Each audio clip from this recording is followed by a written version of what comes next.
नमस्कार। जी। आज हम भगवान श्री कृष्ण के बचपन के एक बहुत ही नाटकीय किस्से पर बात करेंगे। जी। हमारे पास जो स्रोत हैं वो हमें पूतना वध की कहानी में ले जाते हैं। हाँ, पूतना वध। तो चलिए देखते हैं कि ये स्रोत हमें इस कहानी के बारे में क्या बताते हैं, क्या खास बातें हैं इसमें। बिल्कुल। तो शुरू कहाँ से होता है? पृष्ठभूमि ये है कि कंस जो मथुरा का राजा था वो श्री कृष्ण के जन्म से डरा हुआ था। हाँ, बहुत ज्यादा। उसे आकाशवाणी हुई थी कि देवकी का 8वां पुत्र ही उसे मारेगा। हाँ बिल्कुल। और इसी डर से, जैसा हमारे स्रोत बताते हैं, कंस ने गोकुल में जो भी नए जन्मे बच्चे थे उन्हें मारने के लिए राक्षस भेजने शुरू कर दिए। जी, कई राक्षस भेजे थे उसने, और उन्हीं में से एक थी ये राक्षसी पूतना। और इसका तरीका बड़ा ही डरावना था। हाँ, बहुत। वो एक सुंदर स्त्री का रूप धर लेती थी और फिर बच्चों को अपना जहरीला दूध पिलाकर मार डालती थी। बिल्कुल। स्रोत कहते हैं कि वो इतनी सुंदर बनकर गोकुल पहुंची थी ना कि किसी को शक ही नहीं हुआ। मतलब एकदम ममतामयी माँ जैसी। कमाल है। धोखा बिल्कुल परफेक्ट। हाँ, और यहीं एक दिलचस्प बात आती है।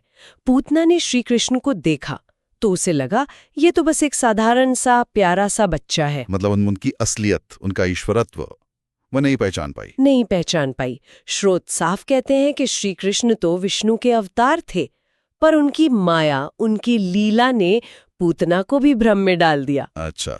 तो फिर क्या हुआ? इस सुंदर रूप में पूतना ने यशोदा मैया की गोद से बाल कृष्ण को ले लिया। हाँ, और उन्हें अपना विष मिला दूध पिलाने लगी। लेकिन यहीं कहानी पलट गई। बिल्कुल पलट गई। क्योंकि पूतना सोच रही थी कि बच्चा मरेगा, पर हुआ एकदम उल्टा। उल्टा मतलब? श्री कृष्ण ने वो जहर पी लिया, पर असर कुछ नहीं हुआ उन पर। कुछ नहीं हुआ, बल्कि उन्होंने सिर्फ दूध नहीं पिया। नहीं, उन्होंने दूध के साथ साथ पूतना की प्राण शक्ति ही खींचनी शुरू कर दी। उसकी जो जीवन ऊर्जा थी ना, वो खींचने लगे। अरे। हाँ, और स्रोत बताते हैं कि ये दर्द पूतना के लिए सहा नहीं गया और सहनीय था। जाहिर है। वो चीखने लगी और फिर अपने असली रूप में आ गई। वो विशाल भयानक राक्षसी रूप। बाप रे। गांव वालों ने देखा होगा तो। हाँ, सोचिए जरा, एक सुंदर सी दिखने वाली औरत अचानक इतनी बड़ी राक्षसी बन जाए और दर्द से चिल्ला रही हो। स्रोत तो ये भी बताते हैं कि उसका शरीर इतना बड़ा था कि जब वो आखिर में मरकर गिरी ना, तो आसपास के कई पेड़ टूट गए, उखड़ गए। बाप रे बाप। और फिर उसकी मौत हो गई। हाँ, तड़प कर मर गई वो। और गोकुलवासी, वो पहले तो चौंके, डरे भी होंगे जाहिर है, लेकिन फिर सबको राहत मिली कि चलो एक बड़ा खतरा टल गया। ये तो वाकई एक अद्भुत घटना है।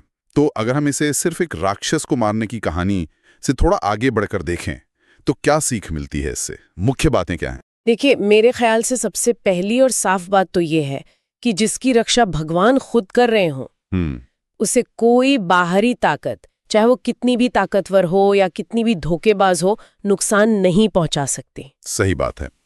श्री कृष्ण की दिव्यता ने ही पूतना के जहर को बेकार कर दिया। बिल्कुल। और दूसरी बात, वो भी बहुत महत्वपूर्ण है, बुराई का छलावा। हाँ, ये बात।